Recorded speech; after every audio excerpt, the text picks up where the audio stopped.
All right, so welcome back to part two. Hey. As you can see, well, I don't know if you can tell, but it's very, very late right now. They can't see still. Yeah. They can't see because I'm a dark-skinned brother and it's late at night, so they can't see me. Let's be honest. Look, if I put my hoodie on, I'm completely ghost. Blackout. Yeah, me and Taylor run on crazy schedules, so this was the time we could do it, and we've done it. So, it's 5 a.m. You're gonna have to excuse the poor lighting. It is what it is. It's the knowledge we want to share, not no crazy visuals. So yeah. Come back. But it just goes to show it's kind of part and parcel with some of the stuff that I want to talk about, especially in the fintech realm, and how certain people from certain backgrounds think like that's just not for them.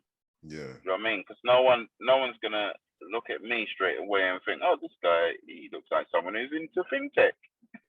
Well, yes, this is exactly what I want to ask you, bruv. All right, what I really love about investing, because, all right, let me go back a bit. Ever since I was a kid, bruv, in the class, and a teacher asked, what is it you want to be when you're older? Bruv, I've never known the answer. And the older I've got, I've still never known. All I've ever known is I want the money to do whatever I want when I want to do it. But the job or the career has never really mattered to me. It's all a means to an end. It's the lifestyle I want. I don't really care about the profession. And this is what's drawn me to investing, because what I really like is it's just me and my app. I've got no boss to impress. I've got no, I don't have to be politically correct. You don't have to kiss no ass. It's just me and my app and my due diligence, what I put into stocks, and I can then put that into the market. And I love that, bruv. So I'm saying that to say this. Basically, what I really want to know is, the institutional side.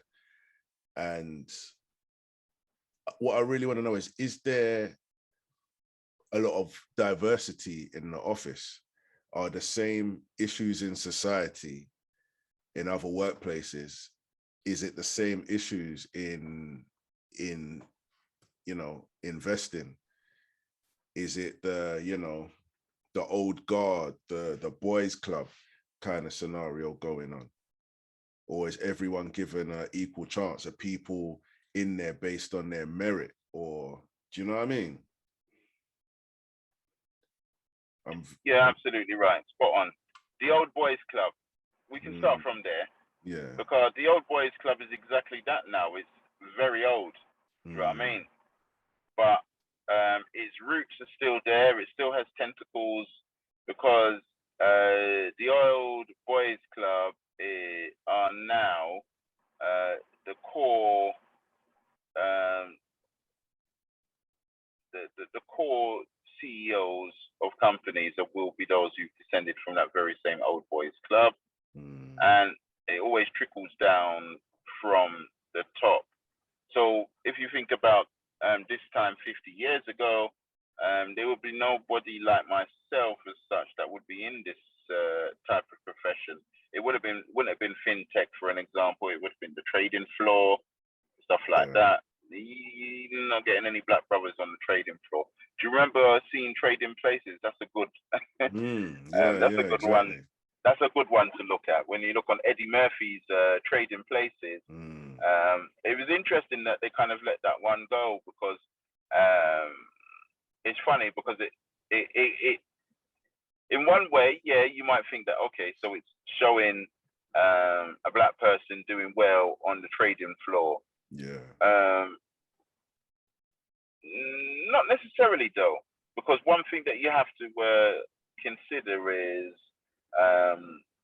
the main side effect that the offspring of those who were segregated from this line of work and many other things is that now that they're kind of jumping into that trajectory of the financial realm, not necessarily just fintech, but trading floor, securities,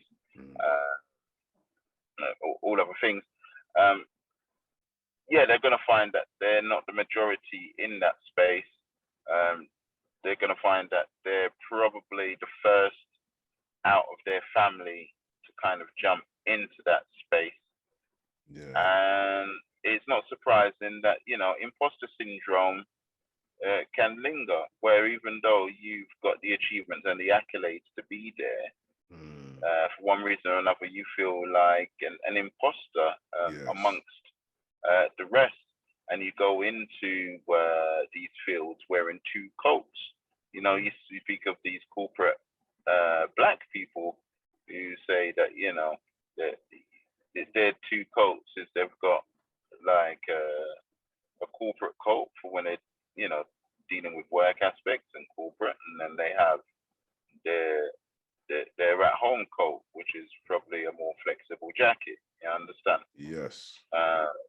Whereas if you kind of looking at it statistically, whereas everybody's going to kind of have a work ethic, a work attitude, the fact of how indifferent that these two coats are, just look on other races of people where their coat at work isn't far from different from their home coat, and you know they tend to share more and be more sharing in regards to their life aspect. Whereas, you know, people of different cultures, particularly Black and Asian as well, they kind of sieve what is shared because, you know, they're trying to blend with what's the norm, and also it's that same old imposter syndrome where they feel like they're actually there because of the cult that they've created, and not necessarily their achievements and their accolades. When in fact, you know, 95% it is their achievements and their accolades. I mean, in the financial world, the amount of security that you have to go through, and you know, them double checking everything, even down to what you know, the primary school you went to. You know, there's a lot. Think about what you have to do to kind of get a credit card or a bank account or something like that, and then just double that for if you're kind of working within that financial realm. So, you know, everything's checked. There's no imposter. You are who you are. You did what you did, and you know you've got the role that you've acquired. You know what I mean? And you're still within the role because you know what you're doing, and you know your superiors are happy with what you're doing. So everyone's there off of merit. Yeah. Okay. Everyone's there off of merit. Very true. And women there too. I would say not just enough to make the quota. Do you know what I mean? Yeah, I mean, I'm going to put this. You have to get these questions extremely right. You can't play Switzerland with these questions, bruv. Yeah. Yeah, you have to get these questions right. Yeah. And no, you can't play Switzerland with it. But there's the way I've seen it, there is a majority of women in the organization. But the people who are at the extreme top, CEO, the board, and all of that, would still be the old boys club. Yeah. But you know, like the vice presidents and all of that, the majority of them are women, I see. Okay. Yeah. Predominantly women. Yeah. So I would say that I've kind of jumped into it and kind of saw that change because I'm going back to 2003. Yeah, 2003. And from then to now, it's been a lot of women, and the women have just continued to grow in that financial sector. So yeah, it is dominated by women. I think the only dominance you might say that, okay, so the highest paid person might be a couple of men. But if you was to add up all the women's salary in the firm compared to all the men's salary in the firm, the women will blow you out the water. Okay, because that's a question I was going to ask, because I know in certain industries, like my girlfriend works in fintech, and her particular side of things, she's paid less compared to her male counterparts. I didn't know whether it was the same thing in, you know, investing and trading. Again, you know, I'm not HR, so I don't really kind of jump into that. But yeah. But I wouldn't. I would like to think that that's not the case. If you're doing the same thing, bearing in mind that, you know, I've just said that you work off merit. So bearing in mind that you're doing the same thing, then you can, you know. And if I kind of look on the promotion windows, I would say the promotion windows are also quite 50-50. Yeah, I don't know if that's purpose, but, you know, sometimes when I see like emails of who's been promoted, it's generally like a couple of guys, a couple of girls. Yeah. You know?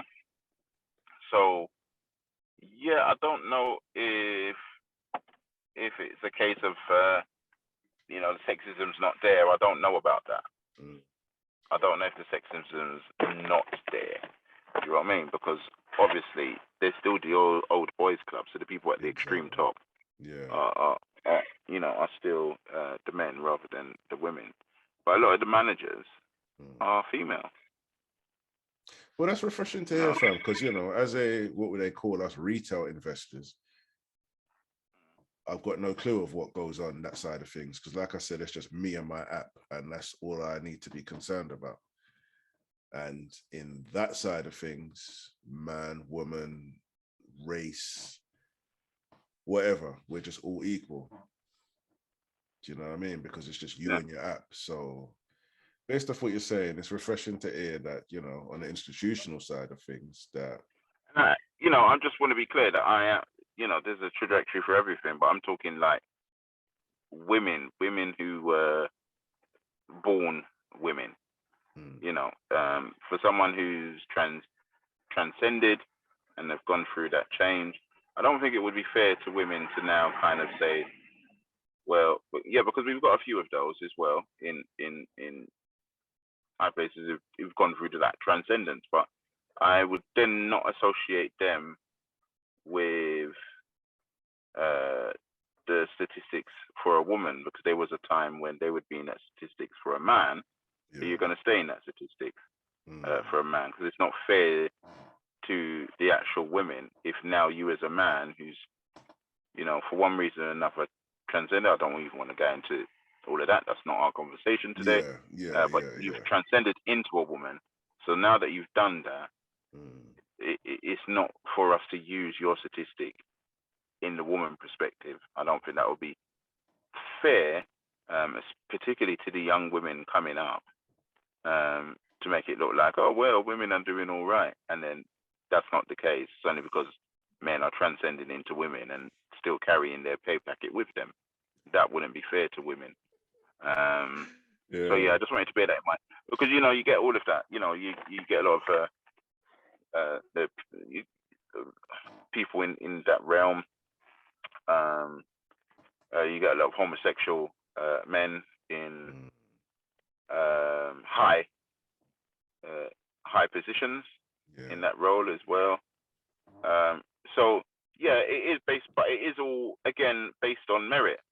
But the fact that it's based on merit, sometimes I wonder that even though it is based on merit, because like what you said earlier, do they need the numbers? So that's why in management, there's a lot of women in management now, whereas, you know, there's men who could have kind of fallen under that same position, but the woman's got it because, you know, it's good now to have those women managers so that your firm looks good. So that people, you know, like what I'm saying is that, you know, the firm looks, you know, there's majority women there. You can definitely not say that there's a minority of women in management. That is definitely not the case. And you could definitely not say that there's a minority of homosexual men in management. That's definitely not the case. So those things are there. So yeah, in regards to that old boys club, and then the continuation of the realm of heterosexual white men. Well, yeah, I mean, when you're talking about if you're basing it in a comparison to other heterosexual men, then that's a whole different conversation. But in regards to the other people, in regard of inclusion, you know, women, homosexual men, you know, there's no shying out in regards to their progression. They're doing quite well. In fact, I would go to say that, you know, heterosexual white men have always been doing well. You know what I mean? So now the woman is growing, the white woman, the black woman, every woman, I think, I think is doing well in particular. Then, because I mean, just talking about statistics, that was the question that you asked, right? So yeah, there it is.